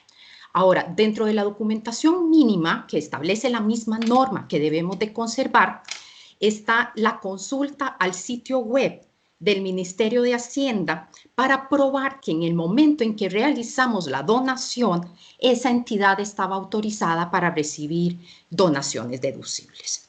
Debemos conservar también como mínimo el comprobante de esa donación efectuada. Ahora bien, continuando en otros aspectos de los inventarios que hemos visto incrementados durante este periodo fiscal, está esto que ya me refería de la necesidad de reconocer una pérdida en el valor de nuestro inventario por las diferentes situaciones que se han presentado. Entonces, no será extraño que tengamos que valorar a valor neto realizable grupos de inventarios de nuestras compañías. De acuerdo con la norma contable, para contrastarla, esta pérdida de valor se reconoce en resultados en el momento en el que ocurre. Sin embargo, la norma tributaria establece que esta pérdida de valor no es deducible del impuesto sobre la renta. Así lo dijo en algún momento en un oficio la Dirección General de Tributación. Podría ser cuestionable, pero para quienes asumen posiciones fiscales conservadoras es importante tomarlo en cuenta. Otro aspecto es en cuanto a los costos indirectos de fabricación. La norma contable establece que los costos de transformación para valorar nuestro producto terminado se debe basar en la capacidad normal de producción. Sin embargo, este año muchas compañías o han tenido que cerrar sus plantas o están produciendo muy por debajo de su capacidad normal. Esta diferencia de gastos se reconoce en resultados para efectos contables y es un gasto deducible. Pero como hemos dicho en todos los demás asuntos, la documentación es absolutamente relevante. Ahora, ya adelantaba Álvaro que también nos queríamos referir, si pasamos a la siguiente, Álvaro, por favor.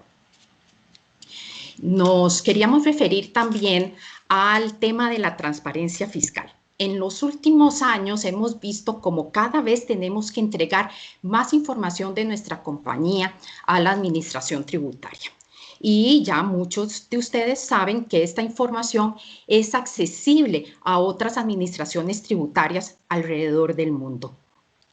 Antes, para nosotros como consultores, era bastante frecuente que después de conversar de estos aspectos a los que había que tenerle cuidado en la liquidación fiscal, el cliente nos preguntara, bueno, ¿y cuál es el riesgo de detección? Y el riesgo de detección jugaba un papel importante a la hora de definir nuestra posición fiscal. Nosotros creemos que ya este es un elemento que tiene que salir de las mesas de toma de decisiones, tanto en el gobierno corporativo como en los grupos encargados del cumplimiento tributario. Nada más pasando un rápido repaso a la información que estamos entregando. Recordemos que en comprobantes electrónicos estamos mandando a decirle en tiempo real a la administración tributaria a quién vendimos, cuándo vendimos, cuánto vendimos, qué impuestos recaudamos. Ahora con CABIS les vamos a simplificar su análisis de datos, diciéndoles además cuál es nuestra clasificación de productos según el estándar. En el viejito AMPO, los grandes contribuyentes saben perfectamente que están entregando información de sus actividades económicas, de los grupos económicos a los que pertenecen, de la composición de sus activos, pasivos, patrimonio, clientes y proveedores en el exterior, en fin, muchísima información se está entregando a través de los AMPOs, ni qué se diga del registro de transparencia de beneficiarios finales que tan nerviosos ha puesto a muchos. Estamos entregando ahí información de las participaciones y beneficiarios hasta las personas físicas, inclusive dando indicación de quienes tienen influencia sustantiva o control. Hablamos poco de los acuerdos de intercambio de información. Costa Rica hoy tiene 20 acuerdos bilaterales. Nos hemos comprometido con la OCDE, tanto al acuerdo multilateral de asistencia administrativa mutua en el que participan más de 140 jurisdicciones.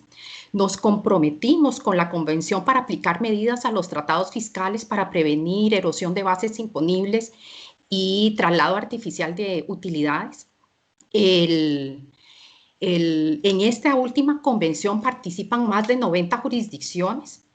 Para darles rápidamente datos, el año antepasado Costa Rica hizo intercambio automático de información con 49 jurisdicciones, el año pasado con 69, más de 100 jurisdicciones intercambiaron información automática. Entonces, nada más, o sea, tenemos otras más fuentes de información para las administraciones tributarias. Entonces, si lo pensamos detalladamente, nos damos cuenta que nuestra información es bastante pública y que ya ahora somos bastante transparentes a nivel mundial. Entonces, el elemento de riesgo de detección ya debe ir desapareciendo como un elemento de decisión. Y nada más para concluir, recordarles desde la parte más contable que la normativa contable NIC 12 y FRIC 23 nos requieren ahora evaluar las posiciones fiscales inciertas.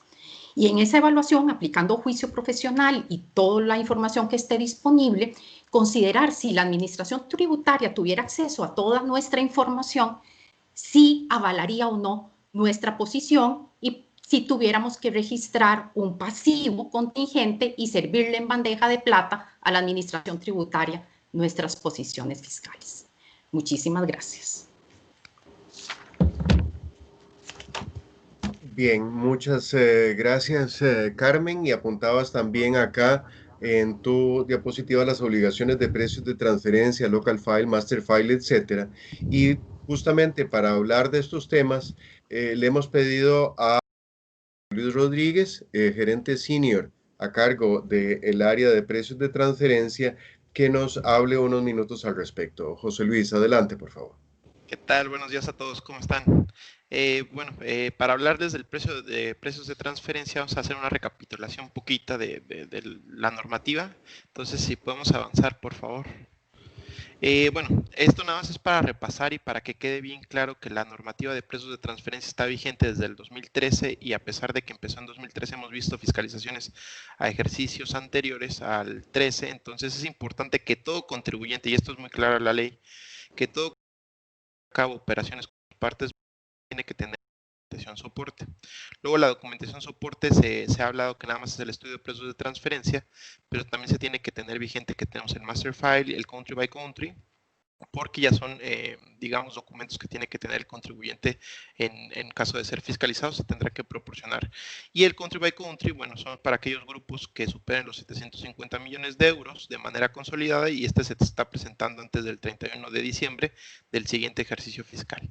Es decir, si nosotros cerramos ahorita el ejercicio en 2020, vamos a tener que presentar country by country a más tardar el 31 de diciembre de 2021. También aplica para el del 19. En este diciembre vamos a tener que presentar el country by country. Entonces, bien claro, todo contribuyente que tenga operaciones vinculadas va a tener que tener su documentación, porque existe mucho la duda de si está vigente o no está vigente, para qué grupo de compañías es, y no hay grupos, es para todos, y también importante señalarlo que no nada más es para efectos de ICR, sino también ya para otros impuestos, está también ya para IVA, y por lo mismo tener cumplimiento a la hora de tener transacciones intercompañías. Si estas no cumplen, bueno, estaríamos llevando a cabo un mal cálculo del IVA. También es importante aquí hacer la aclaración, teníamos una resolución para la declaración de precios de transferencia y esta declaración, bueno, como han sabido, se ha ido moviendo, se ha ido pateando la bola para el siguiente año, y hasta el día de hoy no hemos tenido nada claro cuándo se va a hacer el primer ejercicio que va a tener que presentarse. Entonces, bueno, por ahí estamos todavía en espera de que la autoridad estipule ya el primer ejercicio que se va a presentar. Adelante, por favor, don Álvaro. Y bueno, la que nosotros queremos compartirles es cómo tenemos que ir cerrando el ejercicio fiscal, qué tenemos que tener, cómo tenemos que ir preparando las compañías y cómo vamos viendo nuestros resultados. Para la parte de digamos, ahorita de un ejercicio muy atípico, que es el ejercicio 2020, donde tenemos cambios, efectos COVID, digamos, cierre de fronteras, tenemos confinamientos. Bueno, todo esto está afectando los resultados de las compañías y por eso muchos contribuyentes están llevando a cabo cambios en sus operaciones con sus partes vinculadas. Entonces ahorita los vamos a repasar un poquito cuáles son esos cambios. También qué hacer con aquellos ejercicios de 15 meses. El ejercicio de 15 meses obviamente puede variarnos los resultados en aquellas contribuyentes que tengamos ciclos de negocios concentrados en los diciembres, por ejemplo, alguna distribución donde nuestras ventas sean muy concentradas y tengamos dos diciembres, ¿no? Dos noviembres, 2 diciembres, 2 eneros que sean muy concentrados. Vamos a repasar también la parte de los contratos intercompañía, en qué consiste una revisión preliminar, que es algo que hemos llevado hablando mucho con nuestros clientes, y también cuándo hacer un estudio de precios de transferencia, cómo elaborar rápido un defense file para unas transacciones intercompañía, y bueno, esos son los temas que vamos a ir desarrollando para el tema de precios de transferencia. Adelante, por favor. Luego, ¿cuándo hacer un estudio de precios de transferencia? El estudio de precios de transferencia en la legislación no se dice cuándo se tiene que efectuar, pero en la práctica se ha ido haciendo, y como es para un ejercicio fiscal de ICR, se ha ido haciendo por años. Hacemos por ejemplo, el 2019, lo vamos haciendo en el 2020, ¿no? Esto quiere decir que lo vamos haciendo cuando ya cerró el ejercicio contable, cuando incluso ya presentamos renta. ¿Y qué viene pasando? Cuando a veces no cumplimos con la transacción intercompañía, bueno, se supone que está fuera de rango y ya vemos sus implicaciones, si hay algo que ver con ICR, con una retención, con IVA, ¿no? Entonces, nosotros, un poquito es nuestra perspectiva de cómo ver precios de transferencia, y es hacer los estudios de precios de transferencia antes de que cierren los ejercicios contables. La manera de hacer un estudio con el ejercicio contable abierto nos permite hacer o revisar las transacciones intercompañías hacer digamos, ajustes de precios de transferencia en el ejercicio abierto. Esto nos permite que la factura entre en el ejercicio contable, sea vigente para la renta, y no tengamos que, a la hora de elaborar ya el estudio, poner una contingencia, ¿no? Porque pues obviamente esto, a la hora de que ya tengamos una declaración, pues van a ser banderas rojas que se le van a ir prendiendo a las autoridades cuando no se cumpla, ¿no? Y luego, ¿qué hacer también cuando tenemos un ejercicio de 15 meses? Pues bueno, como decíamos, teníamos que identificar los ciclos de negocios, si tenemos alguna concentración. También, ¿qué pasó con el tema de COVID? También tenemos que ir revisando qué tenemos. Por ejemplo, muchas empresas empezaron a tener la afectación desde el abril, pero ¿cómo ha ido evolucionando? ¿Nos hemos podido recuperar o estamos en las industrias donde todavía no podemos operar al 100%? Estamos en la industria del turismo, tal vez en la de transportes, y no hemos podido operar a máxima capacidad, o estamos al contrario en una industria donde estamos en tecnología y nos ha ido mejor, ¿no? Entonces, también conviene evaluarnos y revisar nuestros números con nuestros márgenes de rentabilidad con fines de nosotros irnos preparando para este cierre fiscal. Entonces nosotros hablamos mucho de la revisión preliminar que se tiene que hacer en septiembre, o sea, con información a septiembre, al 30 de septiembre, ir corriendo los números, ir viendo las transacciones más cuantiosas, ir viendo qué pasa si ahorita con estos números cerrara, ¿no? Y tendríamos estos 3 mesecitos que nos quedarán para corregir. Bueno, ya nada más nos van a quedar 2 porque ya se acabó prácticamente octubre, y ya cuando tengamos la elaboración del estudio de precios de transferencia el siguiente ejercicio, pues bueno, ya vamos a tener mucha certidumbre de que vamos a poder cumplir con precios de transferencia. Entonces, estas son las ventajas de hacer un estudio antes a esperarnos a después. Adelante, por favor. Luego, ¿por qué hacer o cuáles son los beneficios de tener políticas de precios de transferencia? Hablando con muchos de nuestros clientes, siempre les preguntamos cómo se estableció el precio por aquel bien inmueble, por esta venta del producto, por esta venta del activo, o cómo fijamos la tasa de interés por este financiamiento. Y siempre, por ser el tema de precio de transferencia muy nuevo, no tenemos la documentación soporte o no tenemos la política de precios de transferencia claramente definida, no tenemos el contrato. Si nosotros hacemos un ejercicio a lo interno de la empresa y decimos, bueno, si tenemos los contratos o no tenemos los contratos, bueno, ahí toda esta es la documentación que nos piden las autoridades para poder demostrar que nuestras transacciones cumplen a valores de mercado. Entonces, ¿qué nos queda hacer cuando cierra el ejercicio? Bueno, analizar la rentabilidad global del negocio, ver cómo le fue en su generalidad al contribuyente y analizarlo contra la industria. Pero en este 2020, donde tenemos afectaciones por el COVID y son de impacto muy fuerte, pues bueno, nosotros siempre les hemos dicho, ese es el beneficio de ir haciendo las políticas de precios de transferencia. Y todo se empieza con conocer qué vamos a prestar, qué vamos a vender, digamos, la regalía, qué management fee vamos.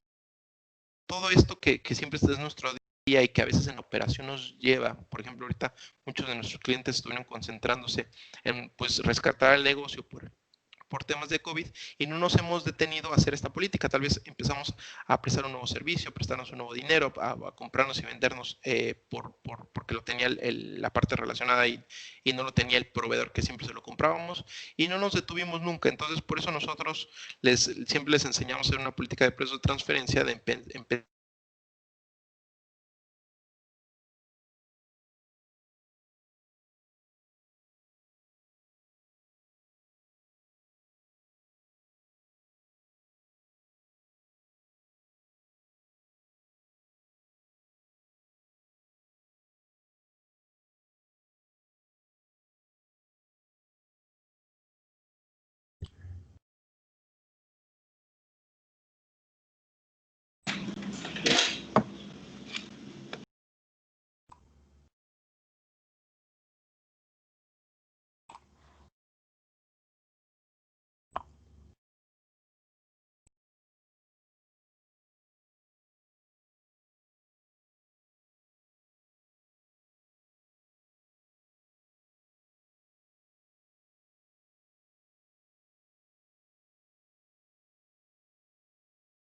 Buenas, un momento, parece que estamos teniendo algunos problemas con la recepción de el audio y la señal de José Luis. Un momento y pronto lo arreglamos. Disculpas por el inconveniente.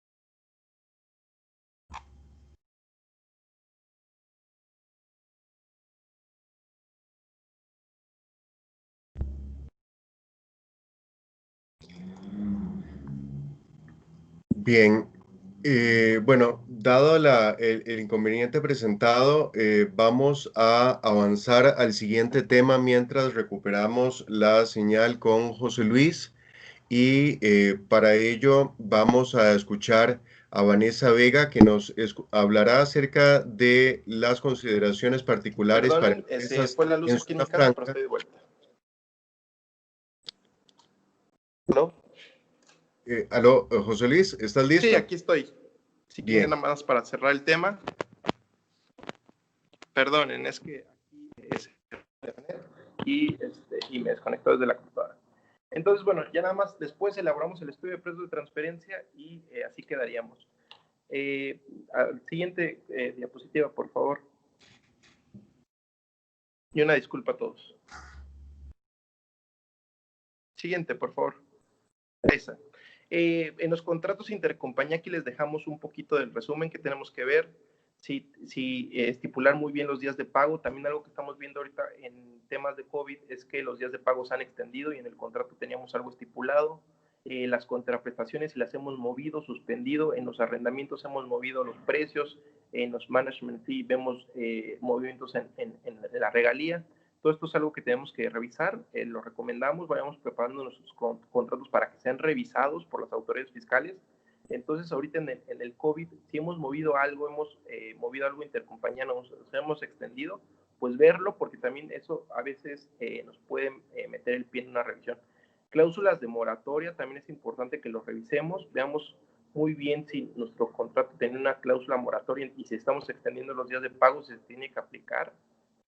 Cómo garantizaba o qué garantizaba el contrato y los riesgos contractuales, como les comentaba, quién va a asumir el riesgo del inventario, el riesgo del transporte, si tenemos que incurrir en más gastos de flete, porque ahora ya lo será aéreo, porque marítimo no se podía, o terrestre no se podía por el cierre de fronteras, o la vida del producto, porque no lo estamos pudiendo comercializar por las bajas ventas. Bueno, esto es algo que tenemos que revisar en con los contratos y no dejarlo pasar. Adelante, por favor. Y luego, si nuestra empresa, y esto es también ejercicio interno, esperamos que nuestros márgenes de rentabilidad estén bajando o vayamos a enfrentar pérdidas, lo que recomendamos es empezar a preparar un expediente de defensa o defense file. Este defense file, pues bueno, va a ser para las defensas, para las pérdidas, donde nosotros tenemos que ver todo el escenario, todo lo que nos cuestionarían. Para la recepción de algunos servicios royalties, también esto va a ser importante, va a ser muy revisado en temas de precios de transferencia, y también para la parte de los financiamientos, lo que son regalías, servicios y financiamientos, es lo más fuerte que viene a revisar BEPS, que son lo que publicó la OCDE en 2015, que es base de la erosión y traslado de las utilidades en español. Entonces, estos tres conceptos es lo que más tenemos que cuidar, y casi todos nuestros clientes tiene estas tres tipologías de transacciones. Entonces, por ahí también vale la pena echarles un ojito a qué tenemos nosotros para probarle a las autoridades, bueno, que si nos prestaron el servicio, si estamos recibiendo la marca, qué estamos haciendo nosotros como marketing o algo. Recibimos un royalty por marca, pues eso, alguno de los dos no lo pueden hacer no deducible, motivos del financiamiento o algo por el estilo. Esto los dejamos en la presentación para que lo puedan ir revisando, si es como un chequeo rápido. Adelante, por favor. Bien, muchísimas gracias, José Luis, y seguimos avanzando, como mencionábamos, con las consideraciones de Vanessa Vega, directora del área de impuestos internacionales de KPMG, sobre recomendaciones particulares para el cierre fiscal en el caso de compañías de zona franca. Adelante, Vanessa. Bueno, muy buenos días a todos. En realidad, en los minutos que nos quedan, quisiéramos poder enlistar una serie de aspectos que son importantes para las empresas de zona franca. O sea, no tenemos que perder la perspectiva, no solo en cuanto al nivel de aporte que tienen las mismas a nivel de país, sino también la necesidad que experimenta la administración tributaria por incrementar sus ingresos. Entonces, en ese sentido, don Álvaro, si pasamos a la siguiente, Firmina, gracias. En realidad, en ese sentido, pues si bien es cierto, las empresas de zona franca gozan de una serie de incentivos muy variados, la administración tributaria es un foco de atención al que hay que prestarle interés, porque aunque estén gozando de todos los incentivos, la administración espera que todas y cada una de las compañías cumplan con todas sus obligaciones desde el punto de vista tributario. El día de hoy quiero enfocarlo más desde la perspectiva ampliada, porque tenemos que tener muy presentes que a las empresas de zona franca las revisan o fiscalizan diferentes instancias. Por un lado, Procomer, que las audita periódicamente, está la aduana de control, que les puede realizar inspecciones ocasionalmente, y está la administración tributaria, que hasta donde tenemos conocimiento se han comenzado a acercar a ciertas compañías para auditarlas. Tomemos en cuenta que recientemente salió publicada la resolución donde están establecidos los criterios para la fiscalización para el siguiente periodo fiscal, y aunque no menciona expresamente a las empresas de zona franca, sí menciona las actividades como industrias de manufactura o como empresas de servicios administrativos o de soporte, o sea que probablemente bajo esas categorías se pueden contemplar la mayor parte de las compañías que están operando bajo el régimen de zona franca. Entonces, hay algunos puntos que ya fueron mencionados por mis colegas, pero me interesa destacar dos aspectos importantes.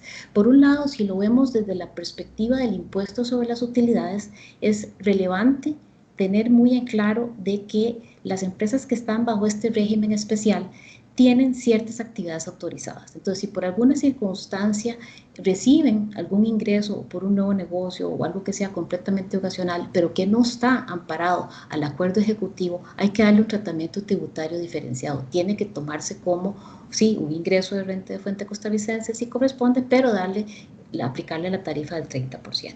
Si bien es cierto, si es un negocio ocasional o único, podría uno pensar de que puede contemplarlo como una sola y aplicarse la exención. Eso genera un riesgo para las compañías. Nuevamente, es posible, y a nivel de la declaración existe la línea o el renglón donde se puede hacer ver la naturaleza de esos otros ingresos y darle el tratamiento correspondiente. En segundo lugar, lo que son activos fijos. Es muy probable que todas las compañías que nos acompañan al día de hoy ya han vivido la experiencia de estas auditorías de Procomer, en donde ellos le prestan atención a la inversión, y tratándose, por ejemplo, de empresas que son megaproyecto, pues la medición de esa inversión va en función de los activos depreciables. Pero esta depreciación, como ya lo mencionó Pedro anteriormente, hay ciertas compañías que aplican depreciación a nivel corporativo. Aunque sea así, a nivel tributario costarricense tienen que aplicarse las reglas que están establecidas en el anexo de la ley del impuesto sobre la renta. Si llega un activo nuevo, si necesitan realizar un proyecto nuevo, es preferible acercarse a la administración. Entonces, aunque la empresa no esté considerada como un megaproyecto, sino que puede estar a una tarifa del 6, por ejemplo, pensando en industrias procesadoras, o que sea de servicios y ya esté a una reducción del 50, que las repercusiones que tiene la depreciación en la parte de la declaración de la renta van a ser totalmente relevantes, ¿verdad? Y ante una eventual auditoría podría haber un desconocimiento entonces de ese gasto si no se aplicó apropiadamente estas reglas.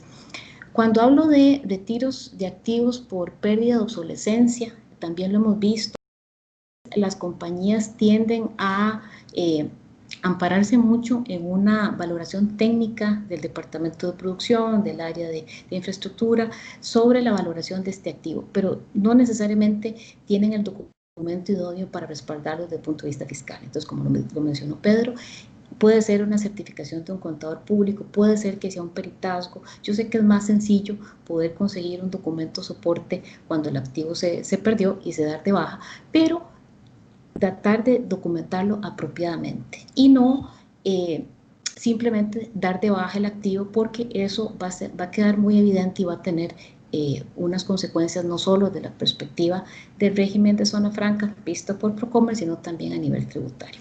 En cuanto a la desafectación del régimen de activos, aquí es más que todo para que el auxiliar de activos fijos refleje la realidad.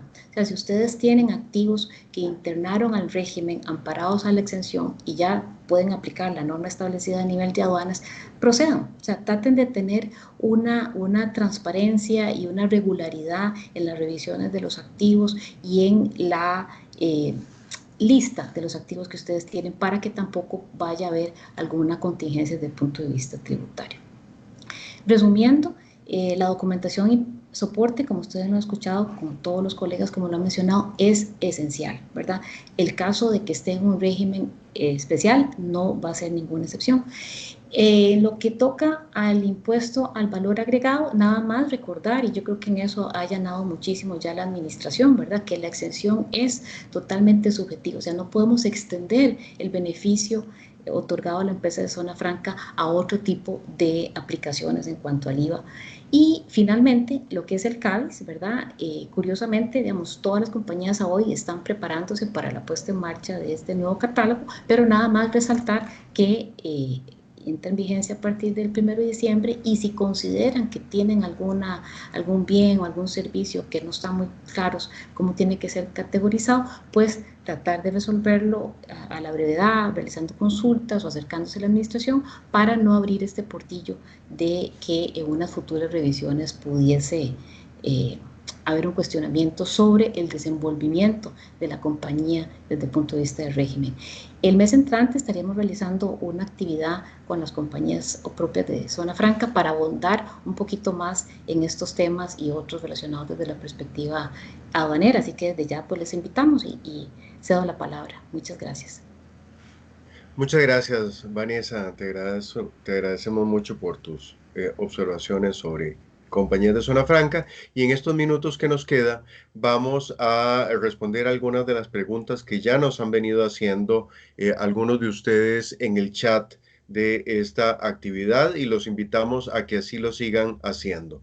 Les indicamos que en caso de que por razones de tiempo no sea posible responderlas todas, los estaremos contactando personalmente para responder las inquietudes que no podamos abordar aquí en este momento. Y la primera pregunta que tenemos nos dice: ¿cuál sería el tratamiento del gasto por estimaciones de deterioro sobre instrumentos financieros según NIF 9 a nivel de conciliación fiscal? Pedro, si pudieras referirte al respecto. Sí, señor, claro, gracias. Sí, vamos a ver, en este caso, al ser una estimación, ¿verdad? No podría ser en el registro un gasto deducible si, digamos, si ese deterioro, si si el instrumento se llega a vender y realmente yo tengo una pérdida por ese deterioro, creo que ahí es donde podríamos hacer el deducible del gasto. Ahora bien, tal vez aquí tiene una connotación porque veo que es don Elvin quien nos consulta. Habría que ver, porque recordemos que para los regulados por las superintendencias o del CONACYF, este tipo a veces de estimaciones y provisiones podrían ser deducibles. Lo que habría que valorar es si este tipo de estimación estaría siendo, digamos, avalada por su jefe o por el organismo en este caso, por el ente que le corresponda. Entonces, y entonces ahí podríamos hacer un análisis diferente, lo podríamos valorar, pero en primera instancia no debería de ser esa estimación un gasto deducible a menos que realmente sea una pérdida o un tema realizado del instrumento. Gracias, Pedro. Y también para vos viene una pregunta específica que dice: el diferencial cambiario que surge de las cuentas de bancos, ¿cómo se deben considerar? Vamos a ver, como lo comentábamos, si son evidentemente cuentas que están en moneda dólar, ¿verdad? Y posiblemente todos los meses tengo que estar haciendo la valoración del saldo al final del mes, en caso de que, ya como estado el comportamiento del tipo de cambio podría estar generando un ingreso, pues ese ingreso sería considerado como ingreso gravable, de acuerdo a lo que comentábamos al inicio del registro o del devengado en el tema del diferencial cambiario. Gracias. También, si vamos a enviar la presentación, y por supuesto con mucho gusto la estaremos enviando en breve después de que terminemos la actividad, junto con la encuesta de satisfacción sobre la actividad realizada.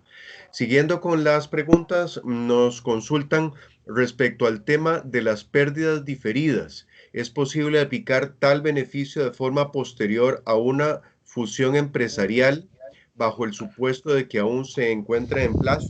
Paula. Sí, claro. Tratándose de una fusión, creo que hay varios temas que hay que tomar en cuenta. Primero, si una de las características legales de la fusión es que la empresa sobreviviente va a absorber, digamos, lo bueno y lo malo, y los derechos y las obligaciones de la empresa absorbida, incluso si la fusión tiene como empresa, una tercera empresa, perdón, se sigue el mismo principio. Entonces la empresa sobreviviente sí podría aplicar esas pérdidas. Ahora, quiero hacer aquí tal vez una diferencia o una distinción. Si son pérdidas, digamos, anteriores o viejas que ya están bien contabilizadas, bien documentadas, perfecto. Va a existir una trazabilidad documental que le permite a la administración tributaria determinar su origen. Eh, si son pérdidas del periodo, ¿verdad? Entonces sí es importante que se presente una declaración de las que llaman declaraciones especiales, donde se refleje esta pérdida igualmente para crear una trazabilidad documental. Y finalmente también hay que tener presente, como lo mencionábamos durante la exposición, que hubo un cambio en la legislación. Entonces hay que ver esa fusión, cuándo se llevó a cabo y cuándo se llevó, y de dónde, digamos, en qué periodo surge la pérdida, porque si estamos hablando de pérdidas antes de la entrada en vigencia de la reforma tributaria, tendría que ser una pérdida de naturaleza industrial o agrícola, y si es posterior a la entrada en vigencia de la reforma, sí podríamos contemplar la aplicación de la pérdida, aun y cuando se trata o surge de una actividad diferente a la industrial y a la agrícola. Me parece Muchas que... gracias, muchas gracias, Paulo. La siguiente es una pregunta para Carmen Sánchez. Nos consultan, en el caso de productos como la gasolina, que se tienen mermas por evaporación, en la que existe un porcentaje normal de tolerancia, ¿qué documentos son válidos para soportar que sean gastos deducibles? Los combustibles en general es un tipo de inventario pues bastante particular con características muy específicas. La evaporación se comprende dentro de las mermas normales de este tipo de inventario. Sin embargo, como bien lo apunta la persona que aborda la pregunta, hay métricas que establecen las autoridades reguladoras y yo no conozco casos en los que se haya ajustado la merma siempre y cuando se encuentre dentro de los parámetros que establecen estas autoridades reguladoras. Ahora, recordemos que se pueden dar estos tipos de merma normales del tipo de producto, pero también se pueden dar mermas de la operación. Entonces, siempre es recomendable que la persona profesional que está a cargo del manejo de este tipo de inventarios brinda los informes por escrito y documente apropiadamente las mermas extraordinarias, o sea, las que se salen de las características del producto y del parámetro que se ha establecido para este tipo de inventarios por las autoridades reguladoras. Bien, muchas gracias, Carmen. La siguiente pregunta es para José Luis Rodríguez sobre precios de transferencia. Dice, cuando la fiscalización se realiza a una de las empresas del grupo corporativo y se determina un ajuste de precios de transferencia que implica aumento del impuesto sobre la renta, ¿es aplicable de oficio el ajuste correlativo en la parte relacionada para disminuir su impuesto en la misma proporción? Ok, José Luis. sí, hola. Aquí habría dos supuestos que tengo que saber, pero primero si el ajuste fue en otro país o fue nacional. Si fue en otro país, ¿qué tenemos que hacer? Se produce el ajuste, digamos, en algún país en el extranjero, nos llegan a determinar un ajuste de precios de transferencia, donde determinen que se pagó, digamos, mal el impuesto allá, entonces procede un ajuste correlativo, pero que vamos a tener que cerciorarnos de dos cosas, que nosotros en Costa Rica tengamos firmado un tratado para evitar la doble tributación con ese país y que nuestro ejercicio no esté prescrito. Entonces, eso tendremos que revisarlo. Si el ajuste es local, pues bueno, nada más tendríamos que revisar que la contraparte no tenga prescrito, digamos, ese ejercicio y ya lo podemos llevar a cabo. Que este es un juego de cobijas, ¿no? Entonces, si me quiero tapar la cara, me descubro los pies. Entonces, para donde se lleven el impuesto, lo puedo mover para el otro lado. Nada más tenemos que checar si es en el extranjero, que tengamos el tratado, y si es local, pues bueno, que no tengamos prescrito el ejercicio. Magnífico. Muchas gracias, José Luis. La siguiente pregunta me parece que sería también para Pedro Gómez, que dice respecto al diferencial cambiario. El registro ingreso y gastos para efecto de la declaración se puede declarar el efecto neto, ya sea solo al gasto o al ingreso según corresponda. Vamos a ver, sí, tal vez siguiendo un poco el tema amarrando, ¿verdad? Y siguiendo un poco el tema de presentación de estados financieros y de las normas internacionales, este es un registro que efectivamente se presenta, digamos, neto, se presenta neto ingreso y gasto. Sí sé del tema de que, por ejemplo, para las entidades reguladas, por temas de superintendencia y demás, tienen que presentarlo ingreso y gasto, pero la lógica es que si estamos con base en normas internacionales y demás, es perfectamente viable presentarlo, digamos, en efecto neto, y al final o se graba o se deduce lo que nos dé ese neto. Entonces, efectivamente, sí. Perfecto, muchas gracias, Pedro. La siguiente pregunta nos dice, buenos días, en el caso de las rentas de capital se tienen dos opciones. Si se puede probar que los rendimientos que se obtienen producto de las inversiones están relacionados con la actividad lucrativa, se registran en la D101 como ingresos gravables y la retención del 15% como pago a cuenta. El otro escenario es que si se trata como rentas de capital y se decide no integrar en la D101, se procede a incluir estos ingresos como no gravables en la declaración del impuesto a las utilidades o del todo no se incluye en el formulario D101. Como esto se refiere en realidad, y el concepto de que se parte me parece que está claro, es cómo se declaran las rentas del capital. Y para esto quisiera pedirle tal vez a Guillermo Méndez de ilustrar al respecto, en el caso Sí, de las rentas del sí, capital. claro, entiendo, digamos, la pregunta que tiene dos partes, ¿verdad? En una está incluido dentro de la 101. Efectivamente, si se incluye como ingreso gravable, tiene la retención del 15% como un pago a cuenta. El otro escenario que dice es que si se trata como una renta de capital y decide no ingresarlo en el 101. Entonces, aquí mi criterio es que si está en rentas de capital, ya está declarando ahí, no debería ingresarlo en el 101, porque ya tomó la decisión de estar en rentas de capital, pero no en la declaración de la actividad lucrativa. O sea, si se pudo diferenciar que efectivamente no es parte de la actividad lucrativa, entonces efectivamente diría yo que existen dos declaraciones, una de 101 y la otra en rentas de capital. Muy bien, muchas gracias. La siguiente pregunta dice, en relación a los inventarios, ¿el ajuste de inventario por faltante y sobrante se puede aplicar directamente al costo o si lo puedo dejar en la cuenta de faltantes y sobrantes como gasto deducible? Carmen, si pudieras referirte al respecto. Sí, claro. Recordemos que la normativa, en particular la resolución 29 de 2018, nos dice que si generamos faltantes injustificados de inventarios, estos se presume su venta a precio normal.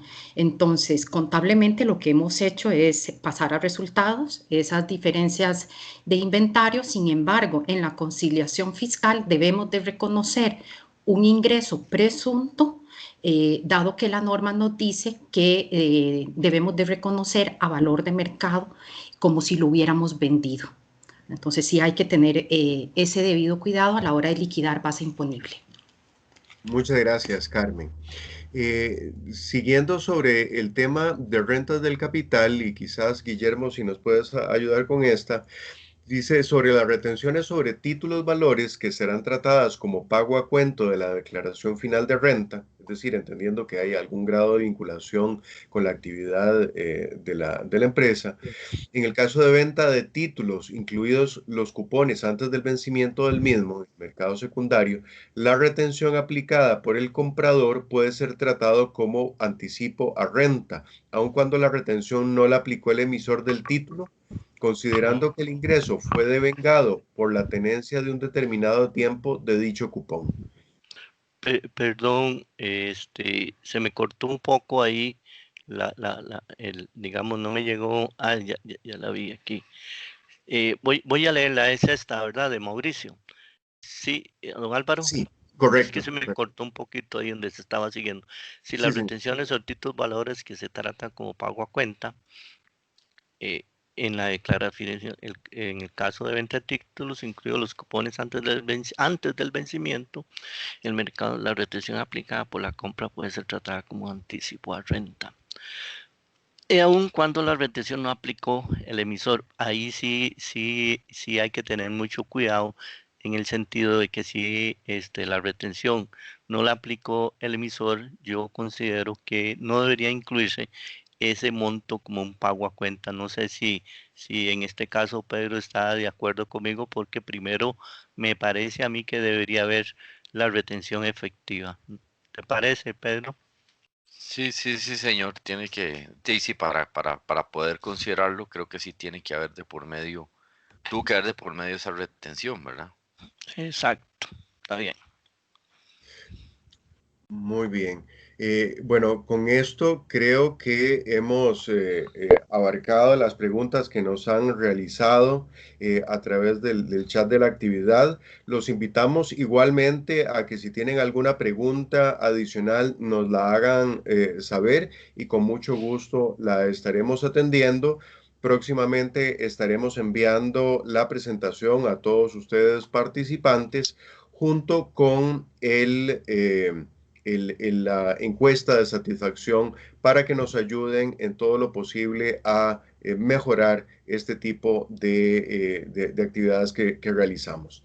Agradecerles mucho la presencia el día de hoy y pedirles que por favor pues mantengámonos en contacto, porque como en el caso de Vanessa para el mes de noviembre tenemos un webinar sobre compañías de zona franca, y así estaremos periódicamente buscando llevarles información de relevancia. Muchas gracias por su presencia y de esta manera estaríamos llegando al final el día de hoy. Muchas gracias.